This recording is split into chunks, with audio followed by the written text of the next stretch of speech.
Hello, welcome back. Thanks for joining me again today. July 23rd was World Sjogren's Day, and I wanted to spend a little bit of time to help define Sjögren syndrome or Sjögren's disease. And this is something that we see in rheumatology quite often because people will be evaluated for different symptoms like dry eyes and dry mouth.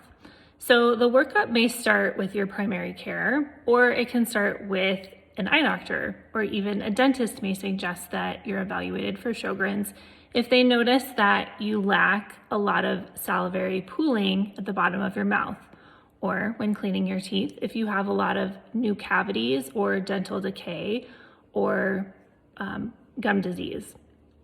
So one of the main features is severe dry mouth.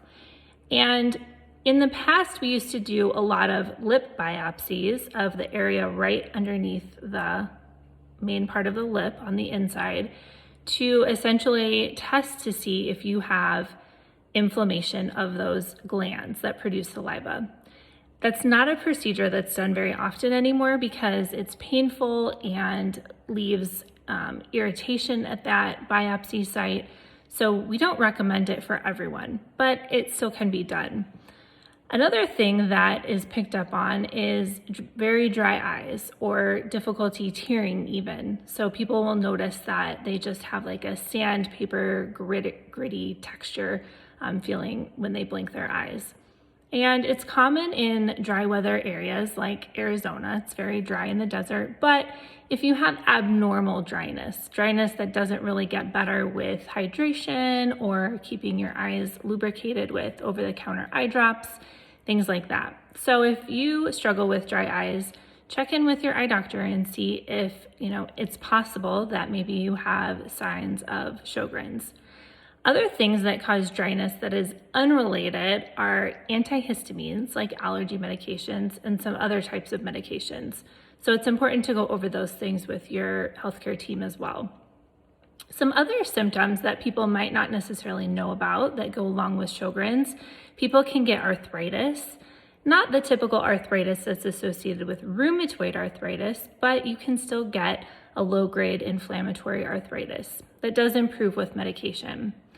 Other people can have things like neuropathy symptoms. So small fiber neuropathy can be identified on a skin biopsy. So if you're working with a neurologist and struggling to come up with a reason that you have peripheral neuropathy or a lot of numbness and tingling sensation, particularly in the skin areas, then it might be possible, to ask for an evaluation for Sjögren's as well. And when we talk about evaluation, the things that define Sjögren's or often will bring people in to see a rheumatologist are two antibodies called SSA and SSB. And those antibodies help define Sjögren's a little bit better for a rheumatologist. Another way to be diagnosed with Sjögren's is by having issues during pregnancy or afterwards, particularly when it comes to the heart rate of the baby.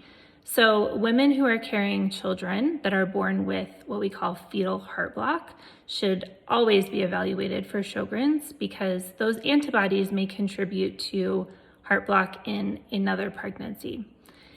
And some other things that are more difficult to pick up or define specifically, people with Sjögren's do tend to have fatigue as a primary feature, so it's important to rule out other reasons for fatigue. We can pick up subtle clues of anemia and other changes in your blood counts that may contribute.